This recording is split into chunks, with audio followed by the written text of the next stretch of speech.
നമസ്കാരം, എല്ലാവർക്കും സമയം മലയാളത്തിലേക്ക് സ്വാഗതം. ഞാൻ അജന്യ. നമ്മൾ പുറത്തുനിന്ന് വെള്ളം വാങ്ങി കുടിക്കുമ്പോഴോ അല്ലെങ്കിൽ സോഫ്റ്റ് ഡ്രിങ്ക്സ് ഒക്കെ വാങ്ങി കുടിച്ചതിന് ശേഷമോ നമ്മൾ ആ കുപ്പികളെ പുറത്തേക്ക് വെറുതെ കളയാറാണ് ചെയ്യാറ്. എന്നാൽ ഇത്തരം പ്ലാസ്റ്റിക് കുപ്പികളെ എങ്ങനെ നമുക്ക് പ്രയോജനകരമായ രീതിയിൽ ഉപയോഗിക്കാമെന്നാണ് ഈ വീഡിയോയിൽ ഞാൻ പറയാൻ പോകുന്നത്. അപ്പോൾ എങ്ങനെയാണ് ഒരു കിഡിലൻ ബോട്ടിൽ ക്രാഫ്റ്റ് ചെയ്യുന്നതെന്ന് നമുക്ക് വീഡിയോ കാണാം. ബോട്ടിൽ ക്രാഫ്റ്റ് ചെയ്യാനായിട്ട് നൂല്, പശ, കളർ പേപ്പർ, പെയിന്റ്, ബ്രഷ്, ഒരു പ്ലാസ്റ്റിക് കുപ്പി എന്നിവയാണ് വേണ്ടത്. ഇതെങ്ങനെയാണ് തയ്യാറാക്കുക എന്ന് നോക്കാം. ഇതിനായി നമുക്കൊരു പ്ലാസ്റ്റിക് കുപ്പിയാണ് ആദ്യം വേണ്ടത്. നല്ല വൃത്തിയായി ക്ലീൻ ചെയ്തിട്ടുള്ള ഒരു കുപ്പിയാണ് എടുത്തിരിക്കുന്നത്. നമുക്കിത് മുഴുവൻ നൂല് ചുറ്റി കൊടുക്കണം. ഞാനിവിടെ ഒരു ഇളം മഞ്ഞ നിറത്തിലുള്ള നൂലാണ് എടുത്തിരിക്കുന്നത്. ആദ്യം മുകളിലായി ഇതുപോലെ പശ തേച്ച് കൊടുക്കാം. എന്നിട്ട് നന്നായി പശയിലൂടെ നൂല് നമുക്ക് ചുറ്റിയെടുക്കാം.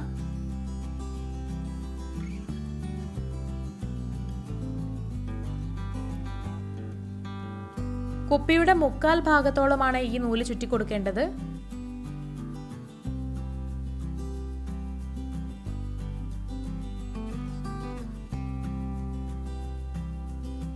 മുക്കാൽ ഭാഗത്തോളം നൂല് ചുറ്റിയിട്ടുണ്ട്. അടുത്തതായി നമുക്ക് താഴെ ഭാഗത്താണ് നൂല് ചുറ്റേണ്ടത്. ഈ ഒരു ഭാഗത്താണ് നമുക്ക് നൂല് ചുറ്റേണ്ടത്. അതിനായിട്ട് ഞാൻ കടും മഞ്ഞ നിറത്തിലുള്ള നൂലാണ് എടുത്തിരിക്കുന്നത്. ഇനി മുകളിൽ ചെയ്ത പോലെ തന്നെ നമുക്ക് ഇവിടെയും പശ തേച്ച് കൊടുത്തതിന് ശേഷമാണ് അതിൻ്റെ മുകളിലൂടെ നൂല് കെട്ടേണ്ടത്. ഇനി നമുക്ക് നൂല് നന്നായിട്ട് ചുറ്റി കൊടുക്കാം. താഴെ വരെ ഈ നൂല് ചുറ്റി കൊടുക്കേണ്ടതായിട്ടുണ്ട്.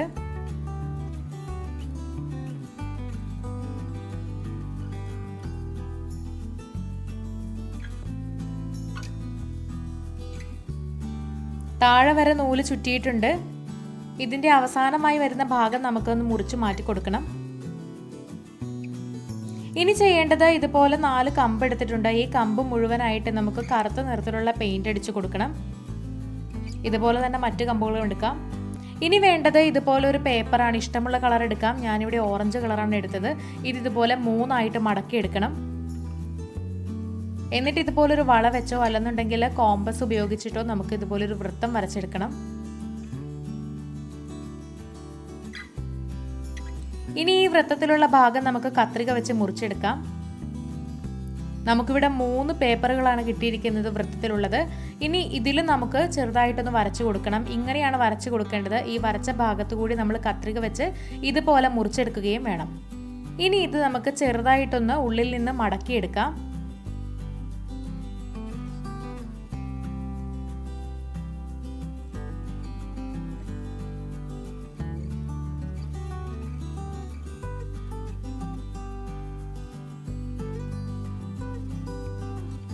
മടക്കി എടുത്തതിന് ശേഷം നമുക്കിതാ ഇങ്ങനെ ഒരു ചെറിയ റോസാപ്പൂവിൻ്റെ ആകൃതിയിലാണ് കിട്ടുക. ഇതുപോലെ ഞാൻ എല്ലാം മടക്കി എടുത്തിട്ടുണ്ട്. ഇനി നമുക്ക് ബോട്ടിലിൻ്റെ ഒരു സൈഡിലായിട്ട് ചെറുതായിട്ട് പശ ഒന്ന് തേച്ച് കൊടുക്കാം. നീളത്തിലാണ് ഞാനിവിടെ പശ തേച്ച് കൊടുക്കുന്നത്. അതിലേക്ക് നമ്മൾ കളർ ചെയ്ത് വെച്ചിട്ടുള്ള ചെറിയ കമ്പ് ഇതുപോലെ ഒട്ടിച്ചു കൊടുക്കണം. അതിൻ്റെ മുകളിലായിട്ട് നമുക്കിതാ പൂക്കളും ഇതുപോലെ ഒട്ടിച്ചു കൊടുക്കാം. ഇനി നമുക്ക് ഇതിൻ്റെ മുകളിലായിട്ട് ബാക്കി വന്നിരിക്കുന്ന ഒരു കമ്പ് കൂടി വെച്ച് കൊടുക്കാം. അതിനായിട്ട് പശ തേച്ചതിന് ശേഷം ആ കമ്പ് കൂടി ഇങ്ങനെ വെച്ച് കൊടുക്കാം. നമ്മുടെ ബോട്ടിൽ ഏകദേശം പൂർത്തിയായി കഴിഞ്ഞു. ഇനി ഇതിൻ്റെ മുകൾ ഭാഗത്തായിട്ടും നമുക്കൊന്ന് ഡെക്കറേഷൻ ചെയ്യേണ്ടതായിട്ടുണ്ട്. അതിനായിട്ട് ഇതുപോലൊരു നൂല് ഞാൻ 3 വിരലുകൾ കൂട്ടിയിട്ട് നന്നായി ചുറ്റിയെടുക്കുന്നുണ്ട്. നല്ല കട്ടിക്ക് ചുറ്റിയെടുത്തതിന് ശേഷം നമുക്ക് ഇതിൻ്റെ നടുവിലായിട്ട് ഒരു നൂല് വെച്ച് കെട്ടിക്കൊടുക്കാം.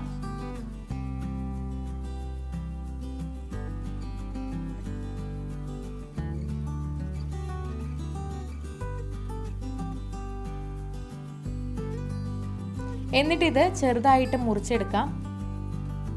നന്നായി ഇതിൻ്റെ എല്ലാ ഭാഗങ്ങളും മുറിച്ച് മാറ്റണം. ചെറിയൊരു ബോളിൻ്റെ ആകൃതിയിൽ കിട്ടാൻ പാകത്തിന് ഇത് മുറിക്കണം. ഇവിടെ നമുക്കത് കിട്ടിയിട്ടുണ്ട്.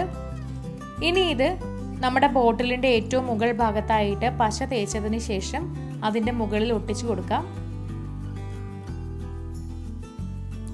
ഒട്ടിച്ച് കൊടുത്തിട്ടുണ്ട്. നമ്മുടെ കുപ്പി ഇവിടെ തയ്യാറായി കഴിഞ്ഞു. വളരെ എളുപ്പത്തിൽ വളരെ പെട്ടെന്ന് ഇത് നമുക്ക് വീട്ടിൽ തയ്യാറാക്കി എടുക്കാവുന്നതാണ്. ഇനി പ്ലാസ്റ്റിക് കുപ്പി വലിച്ചെറിയേണ്ട കാര്യമില്ല.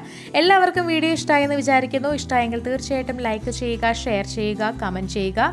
ഇതുപോലുള്ള കൂടുതൽ വീഡിയോസിനായി സമയം മലയാളം സബ്സ്ക്രൈബ് ചെയ്യുക.